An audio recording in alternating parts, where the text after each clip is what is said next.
Hallelujah. आप सबको जय मसीह की। प्रभु यीशु के बीच में मैं आपका स्वागत करती हूँ और मैं एंजल मसीह एक बार फिर से प्रभु यीशु के अनुग्रह में आप सबके बीच में एक बहुत ही अहम टॉपिक को लेकर आई हूँ। तो आज मैं जिस बारे में बात करूंगी वो है क्या लड़कियां स्त्रियां सेवा कर सकती हैं या नहीं। मैं अपने मैसेंजर्स में जब भी मैसेजेस चेक करती हूँ तो उसमें इतने सारे मैसेज आए होते हैं कि आप एक लड़की हैं, आप कैसे काम कर सकते हैं, आप हमें बाइबल से प्रूफ करो, आप कैसे प्रचार कर सकते हैं, आप प्रचार नहीं कर सकते हैं, आपके पास अथॉरिटी नहीं है। मैं आज आपसे एक सवाल पूछना चाहती हूँ, बाइबल में कहां पर लिखा है कि आप फेसबुक यूज करें? बाइबल में कहां पर लिखा है कि आप व्हाट्सएप यूज करें या आपको फोन पर बातें करनी है? लेकिन ये सब चीजें भी तो आप बिना बाइबल के ही कर रहे हैं ना। इन चीजों में भी तो हम अपना माइंड यूज कर रहे हैं कि हमें क्या करना है और क्या नहीं करना। अगर आज हमारे पास फेसबुक है तो हमें उसको यूज करना है। देखिए, जैसे मैंने यहां पर कुछ पॉइंट्स लिखे हैं जिन मुद्दों से आज मैं आपके साथ बात करना चाहती हूं। मैं बहुत ही शॉर्ट टर्म में आपसे बात करूंगी। कभी प्रभु ने मौका दिया तो मैं पूरे डिटेल में भी आपको इस चीज को समझा सकती हूँ कि कैसे परमेश्वर ने स्त्रियों को चुना है। अब देखिए, परमेश्वर ने उत्पत्ति के बीच में आदम को कहा कि तुम जाओ, पृथ्वी पर फूलो फलो और पृथ्वी पर भर जाओ। अब मेरा क्वेश्चन आपसे ये है कि आदम बिना हवा के कैसे पूरी पृथ्वी पर फैल जाता, भर जाता, उसका वंश कैसे बढ़ जाता? हमें ये समझने की जरूरत है कि परमेश्वर ने आदम और हवा दोनों को एक सा अधिकार दिया है। अब आप मुझे एक चीज बताएं, परमेश्वर ने, अगर आप बाइबल को ही सारा फॉलो करते हैं तो आप मुझे एक चीज बताएं, बाइबल में परमेश्वर ने आदम को कहा कि तू अपने खून पसीने की कमाई करेगा, तो फिर आप पूरे वर्ल्ड के अंदर ये अनाउंसमेंट करें कि बाइबल के हिसाब से औरत काम नहीं करेगी, बाइबल के हिसाब से औरत को काम नहीं करना। आप क्यों जॉब्स करवाते हैं? फिर क्यों आज के टाइम में नारी शक्ति है और हर चीज में इक्वल सा उनको पार्ट दिया गया है?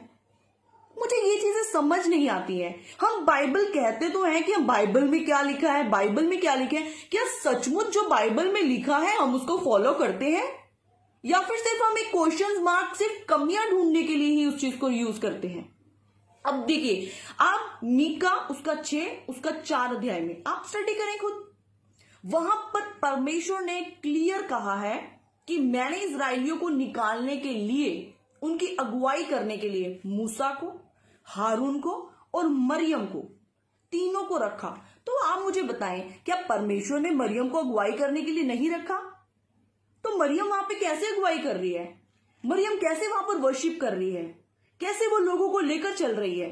मरियम तो एक स्त्री है, वो तो काम को नहीं कर सकती।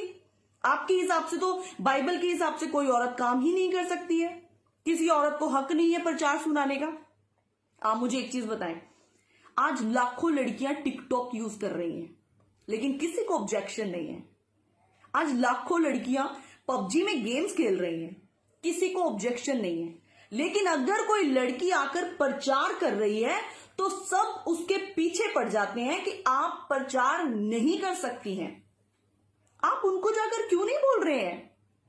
दुनिया में कितने लोग आज नशों में हैं, आप उनको जाके क्यों नहीं बताते हैं कि बाइबल में तो लिखा है नशा मत करें? आप जो लोग प्रचार कर रहे हैं उनको तो आप पूरी बाइबल सिखा रहे हैं, लेकिन जो लोग अंधकार में हैं आप उनको नहीं बता रहे हैं कि बाइबल में क्या लिखा है। परमेश्वर ने दोनों को इक्वल पार्ट दिया है। आप बाइबल को अच्छे से स्टडी करें। जब आप बाइबल को पढ़ेंगे ना तो आपको अच्छे से समझ आएगा। अब देखिए, पहला थिस्सलुनीकियों उसका 5 उसका 17 में क्या लिखा है? तुम निरंतर प्रार्थना में लगे रहो। अगर आप कहते हैं कि हमें बाइबल को फॉलो करना है तो क्यों नहीं आप निरंतर प्रार्थना में लगे रहते हैं? क्यों आप फेसबुक को यूज करते हैं? क्यों आप अपने फोन को यूज करते हैं? क्यों आप अपने फैमिली को टाइम देते हैं? बैठे रहे हैं आप 24 घंटे प्रार्थना में। वचन में तो लिखा है निरंतर प्रार्थना में लगे रहो। यीशु ने मत्ती उसका 26 उसका 41 में क्या बोला है? अपने चेलों को उसने कहा है जागते रहो। तो आप भी जागते रहे, क्यों सोते हैं आप? लेकिन जब ऐसे वचन आते हैं तब तो आप कहते हैं कि हमें वचन को समझना है, वचन में क्या लिखा है। लेकिन जब पौलुस कहता है कि औरत को सभा में चुप रहना है तब आपकी समझ बंद हो जाती है। तब आप कहते हैं कि पौलुस ने कहा है प्रचार नहीं करना। लेकिन आप भूल जाते हैं अब देखिए यहां पर यूहन्ना उसका 12 उसकी 26 में क्या लिखा है, वहां पर लिखा है यीशु मसीह कहता है जो कोई मेरी सेवा करेगा वो वहां बैठेगा जहां पर मैं हूं। तो ठीक है, फिर हम सब स्त्रियां नरक में चले जाते हैं, सब पुरुषों को हम ये अधिकार दिया गया है परमेश्वर की तरफ से, सब पुरुष जाकर सेवा को करें और वहां जाकर बैठ जाएं जहां यीशु है। हम क्या करेंगे? औरतों को क्या करना है फिर? आपके हिसाब से तो औरतों को चुप रहना है, प्रचार नहीं कर सकते, उनके पास कोई हक नहीं है। लेकिन यहां तो परमेश्वर कह रहा है यदि कोई भी मेरी सेवा करे, यहां पर तो नहीं लिखा कि सिर्फ पुरुष ही सेवा करे, यहां पे तो लिखा कोई भी कर सकता है, मेल हो या फीमेल हो। फिलिपुस, आप फिलिपुस के बारे में जानते होंगे, प्रेरितों के काम उसका 21 अध्याय उसका 8 और 9 में आप पढ़े। फिलिपुस की 4 बेटियां थी और वो चारों की चारों भविष्यवाणी करती थी। अब भविष्यवाणी के दान वरदान कैसे खुलते हैं? जब आपका कनेक्शन परमेश्वर के साथ होगा, जब आपकी बातचीत परमेश्वर के साथ होगी।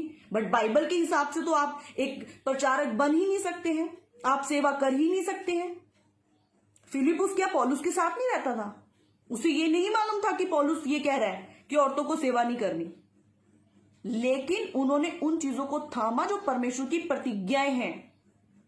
हम एक वचन को पढ़कर पूरी जिंदगी उसको तोड़ते मरोड़ते रहते हैं, अपने हिसाब से हम उसको ठीक कर लेते हैं, लेकिन एक्चुअल में परमेश्वर की यह क्या योजना है हम उसको समझने की कोशिश नहीं करते हैं। अब आप देखिए यहां पर योएल उसका 2 उसका 28 और 29 जब आप पढ़ेंगे वहां पर क्या लिखा है, बेटे हो बेटियां हो वो भविष्यवाणी करेंगे और अंतिम समय में मैं तुम्हारे दास पर दासियों पर अपनी आत्मा को उंडेलूंगा। अरे परमेश्वर का आत्मा बोल रहा है कि मैं अंतिम समय पे बेटियों पर भी उतरूंगा, दासियों पर भी उतरूंगा। आप लोगों को ऑब्जेक्शन है? परमेश्वर को एक्चुअली में कोई ऑब्जेक्शन नहीं है, ऑब्जेक्शन सिर्फ हम लोगों को है और हम अपनी एक लिमिटेड बुद्धि को लेकर कुछ भी बोल देते हैं।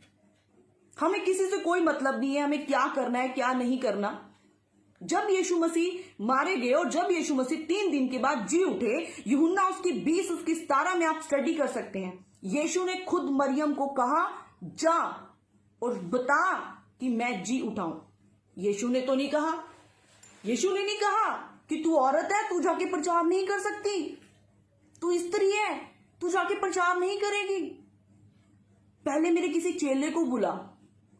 यीशु ने ऐसा कुछ नहीं कहा। लेकिन आज हम कहते हैं, जब आप बाइबल में पढ़ेंगे सामरी स्त्री के बारे में, सो हम वहां पर क्या देखते हैं, वो एक पापन थी, व्यभिचार किया था उसने, 5 पति कर चुकी थी, तब भी उसने जाके प्रचार किया और यीशु के सामने किया और सारे गांव के लोगों को बचा लिया। यीशु ने कोई ऑब्जेक्शन नहीं किया वहां पर कि तू प्रचार नहीं करेगी। अगर इतनी ही प्रॉब्लम होती तो यीशु मसीह मना कर देते। हम किस सोच में हैं? अरे पौलुस ने एक बात कही है, आप पहले उसको स्टडी तो करें, वो क्यों बात कही है। पौलुस ने तो बहुत कुछ कहा है। आप मुझे एक चीज बताएं, अब हम जाते हैं कटिंग करवाने जाते हैं, पौलुस ने तो कहीं नहीं लिखा कि हम अपने बालों की कटिंग करवाएं।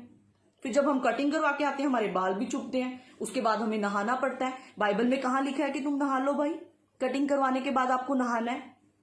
बाइबल में कहां लिखा है कि आपको टूथब्रश करना है, कोलगेट करना है, सेंसोडाइन यूज करना है? वो भी तो सब हम अपने दिमाग से इस्तेमाल कर रहे हैं। तो प्रचार करने के बारे में हम बाइबल से वर्सेस ढूंढने लग जाते हैं। एक्चुअल में प्रॉब्लम मालूम है क्या है? जो वचन में लिखा है उसे फॉलो नहीं करना, लेकिन जो वचन में नहीं लिखा उसको ढूंढना है। ये प्रॉब्लम है हमारी। हमें कुछ वचनों को समझना है, परमेश्वर हमसे क्या कहना चाहते हैं। आपने सिर्फ एक मुद्दा पकड़ा हुआ है कि औरतें प्रचार नहीं कर सकती। आपको मालूम है उत्पत्ति उसका 3 उसके 15 में क्या लिखा है, मैं तेरे और स्त्री के वंश के बीच में बैर उत्पन्न करूंगा। शैतान सबसे ज्यादा अगर नफरत करता है तो वो स्त्री से नफरत करता है, क्योंकि स्त्री के वंश ने उसको नष्ट किया। वो शैतान कभी नहीं देख सकता कि एक स्त्री प्रभु का काम करे। आज वही काम से आप कर रहे हैं, आप शैतान के उस विजन को पूरा कर रहे हैं। आपको मालूम है जब भी कोई युद्ध होता है उसके लिए बहुत सारे सैनिक चाहिए होते हैं, लेकिन शैतान आज सब सैनिकों को खत्म कर रहा है, क्योंकि आपकी इस सोच के अनुसार कि औरतें काम नहीं कर सकती, परमेश्वर की योद्धा कम हो रहे हैं, परमेश्वर की वो पूरी की पूरी सेना कम हो रही है।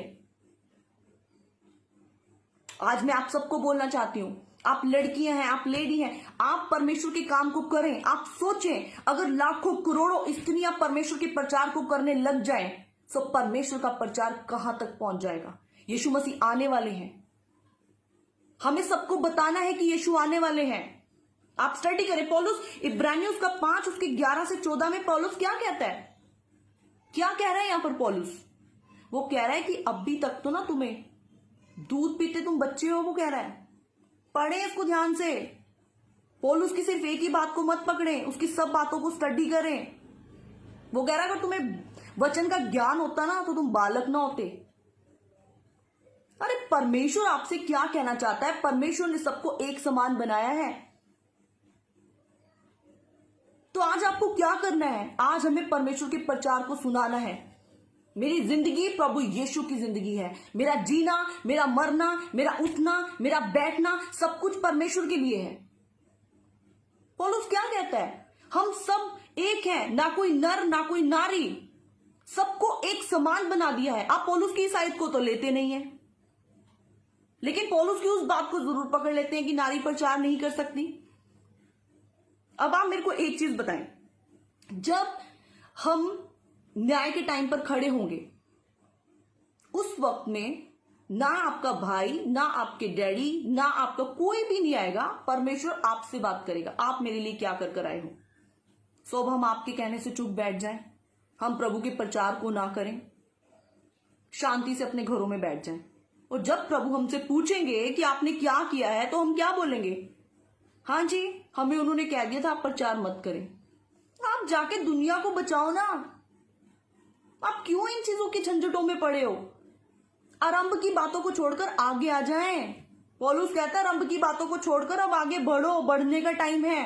अंतिम समय में परमेश्वर अपना आत्मा सब पर उंडेलेगा और हर इंसान काम करेगा, हर एक जन काम करेगा। मैं चाहती हूं कि आप इन सब चीजों से बाहर आए। अगर आप वचन से टैली करना चाहते हैं, पुराने नियम से लेकर नए नियम तक हर औरत ने काम किया परमेश्वर के साथ, प्रभु यीशु के साथ। सेवकाई में बहुत सी औरतें थी, आप स्टडी करें बाइबल से। अगर यीशु मसीह को इतना ऑब्जेक्शन होता तो वो सब लेडीज को बोलता अपने घरों में जाकर बैठ जाएं। ऐसा कुछ भी नहीं है। सो मेरे प्रियो, मैं आपसे रिक्वेस्ट कर रही हूं, इन सब गलत फहमियों से बाहर आए, परमेश्वर के राज्य की खोज करें, परमेश्वर के बीच में बढ़ें और जितना हो सकता है आप उतना प्रचार करें। हर एक जन प्रचार करें। परमेश्वर के लिए हर एक जन एक समान है। और अगर आप हमारी और वीडियोस को देखना चाहते हैं, सो फेसबुक पर मेरा पेज है एंजल मसीह के नाम से, और यूट्यूब पे हमारा चैनल है ETH मिनिस्ट्रीज के नाम से। आप उसको सब्सक्राइब करें और आप उसमें और भी परमेश्वर के गहरे वचनों को सीख सकते हैं। Praise the Lord. परमेश्वर आपको आशीष दे।